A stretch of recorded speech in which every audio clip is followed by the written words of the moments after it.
Okay, so today we will be studying the theory part of our first algorithm, that is linear regression.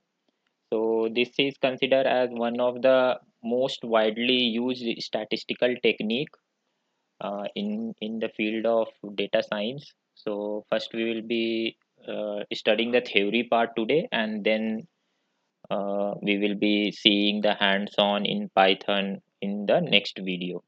So basically, linear regression when we use for the prediction of continuous numeric variable. So when we have our target variable, or what we call as dependent variable, or the response variable, which we call it, if we have that variable as our continuous numeric variable, at that time we will go and use linear regression. So basically there are different type of regression technique also that we will be discussing on further in the video. Okay, so basically now how the prediction and how we do this technique is basically our target variable would be y variable, and there would be a set of independent variable which we call it as a predictor variable, and on the basis of those predictor variable we would be predicting our y. So we will go through the equation in the next in further slides. So we will be having one predictor and one independent variable, then it would be called as a simple linear regression. So only one variable, that is y, we will be having a target variable, and x1, only one x1, that is independent variable, we will be having. Okay, but if there are multiple or n number of independent variable, okay, so at that time we will be calling it as a multiple linear regression, okay, or multiple regression. So before going through the concept of linear regression, there is an important concept as correlation. Okay, so which tells us how well our independent variable are correlated with our dependent variable. So for example, if we want to understand like a student getting a grade A, B or C with respect to the number of hour he studies, so we will be seeing it whether there is any association between these two variable or not.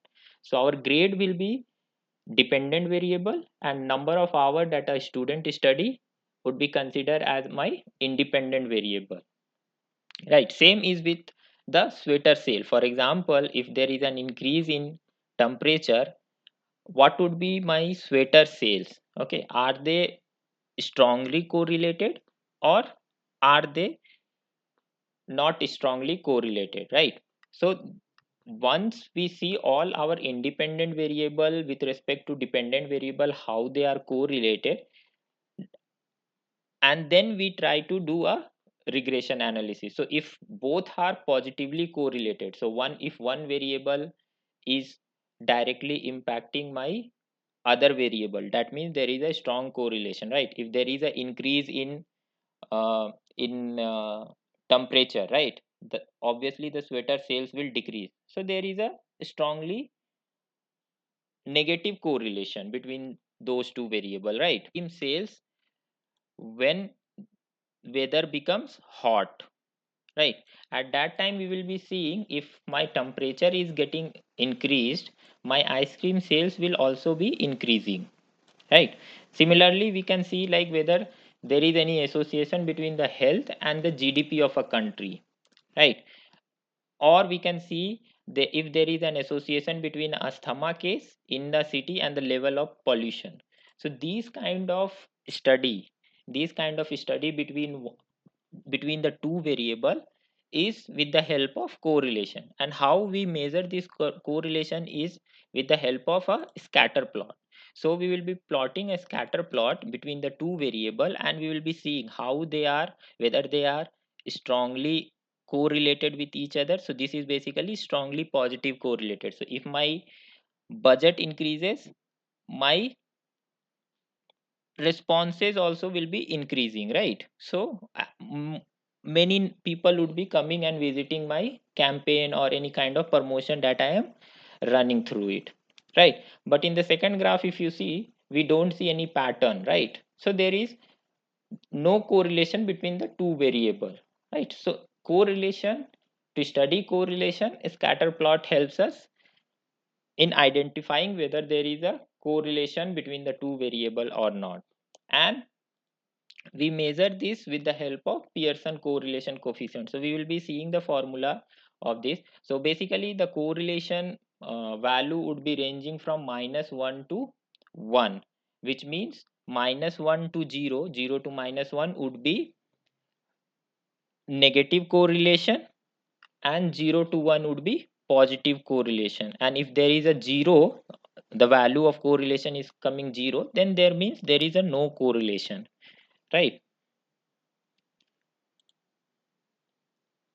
So basically correlation formula consists of combination of variance and covariance of x and y. Okay, so basically if you see this formula, the correlation between x and y, x being my independent variable and y being my dependent variable, you would be seeing the actual minus the predicted, right? The mean of the column, and then the y minus the mean of the variable, right? Similarly at the bottom, so if you make two column of x and y in an excel and take five rows of values, you can calculate the correlation between x and y. So when we will be doing hands on, we would be seeing in excel how this formula we are able to derive it.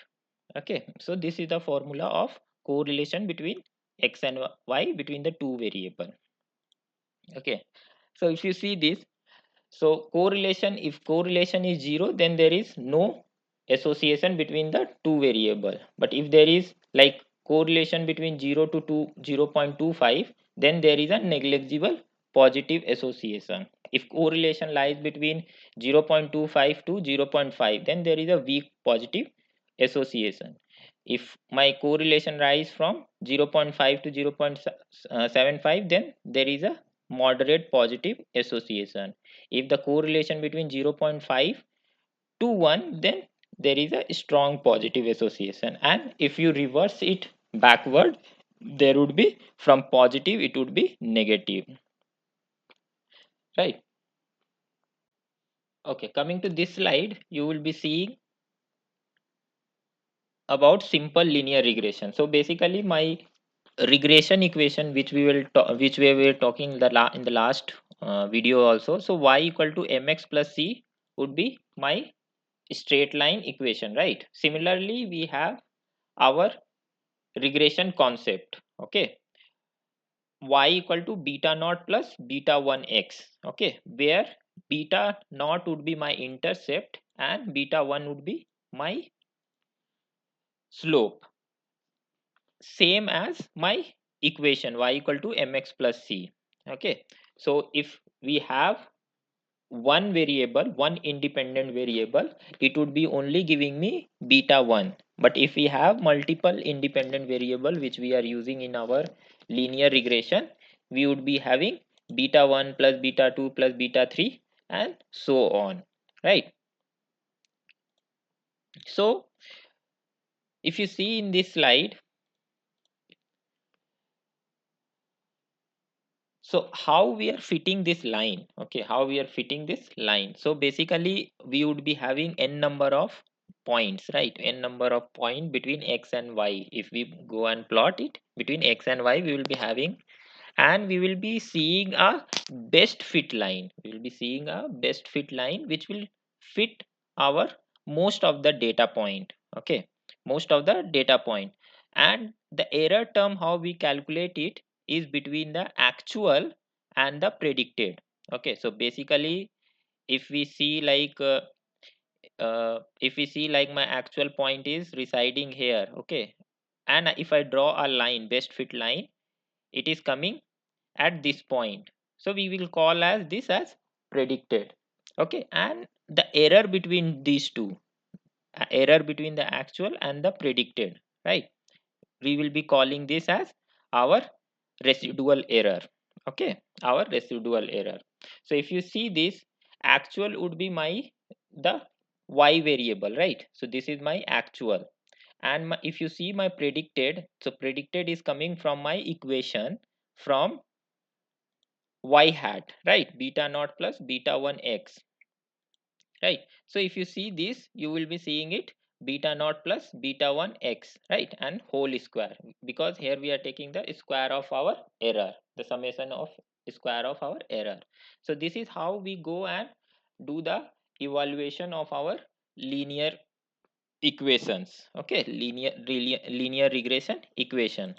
And this is how we will be calculating our error term. So error term would be something basically y minus y hat. Y hat is my predicted linear equation that we are going to predict, and the square of that my error, right? And n minus 2. Okay.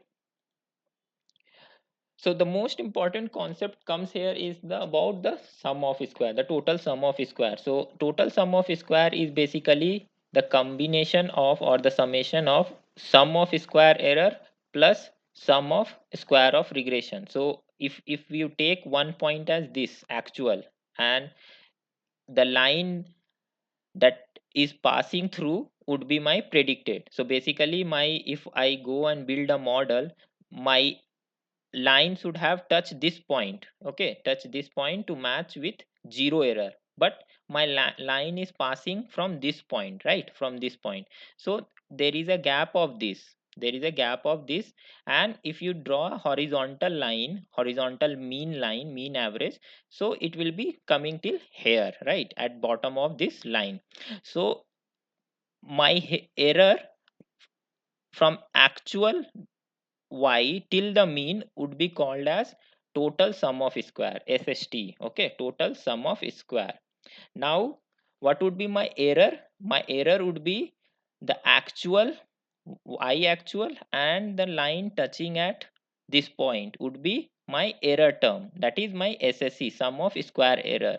Then what about the line below? Okay, so from this line, the point that it has touched the straight line till the mean, okay, mean of our x, okay, it would be called as SSR. So basically sum of residual. So total sum of square would always be the combination or the summation of sum of square error and the sum of square residual. So basically what it says, this says like the total variance from the mean to the actual is something as explained variance plus unexplained variance. Okay,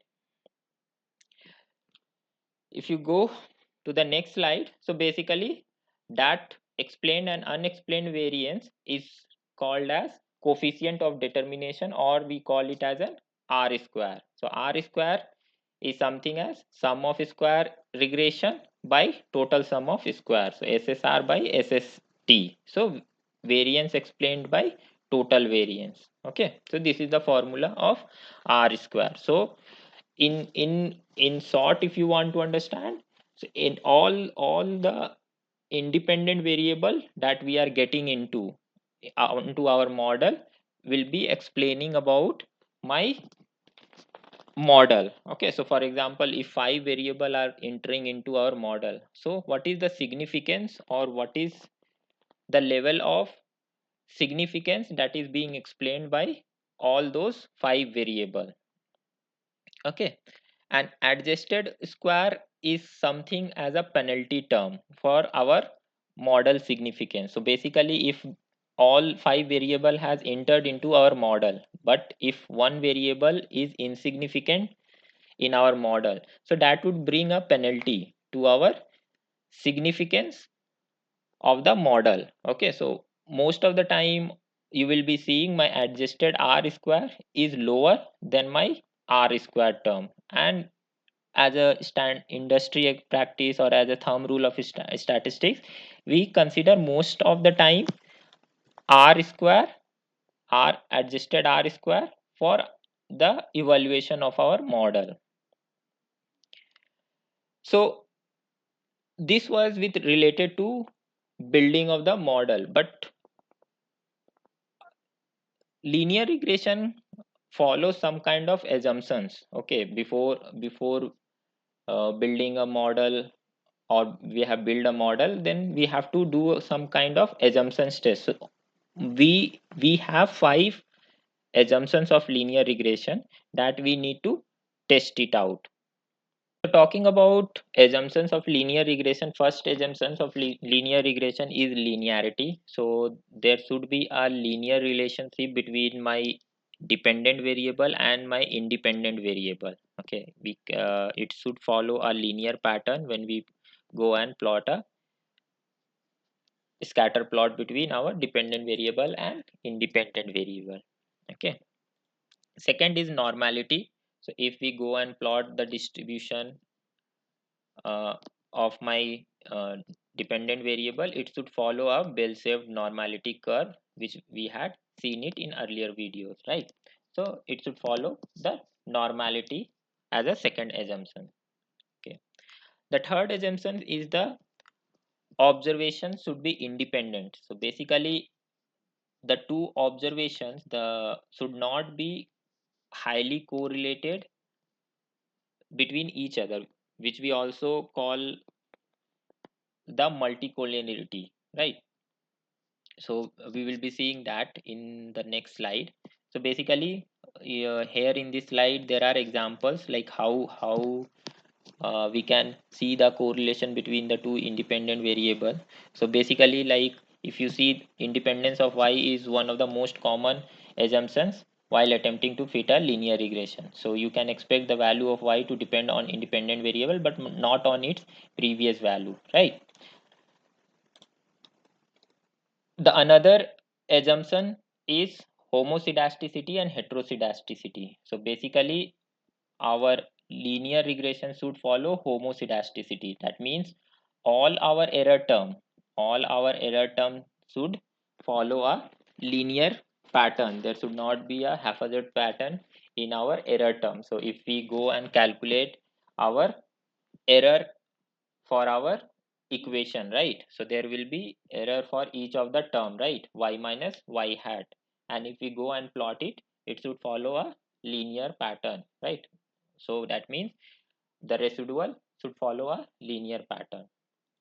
The another one is no multicollinearity. That means there should not be any correlation between our independent variable. So if we have a collinearity in our data set, we need to remove it. So there is a way to calculate it. So we call it as VIF, variance influence factor. To calculate that, we will be seeing that in our hands-on session, how we can calculate the VIF of our model and how we can remove it.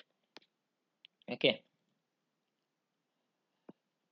Okay, so coming to the hypothesis test for our linear regression. So we have to see, like we have to create the null and alternate hypothesis for our equation that we have got it, right? So we will be seeing there when we will be seeing the output of our linear regression. So we would be seeing something as uh, coefficient value, where we will be getting the beta naught value, constant value, beta 1 value, beta 2 value corresponding to our all our independent term, right? And also we will be seeing a p value against each of our coefficient.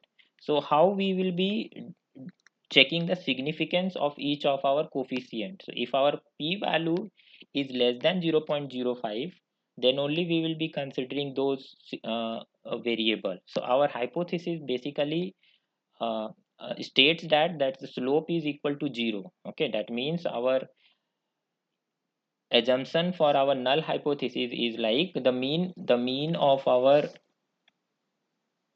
linear line is our fundamental or our best fit line for our data point.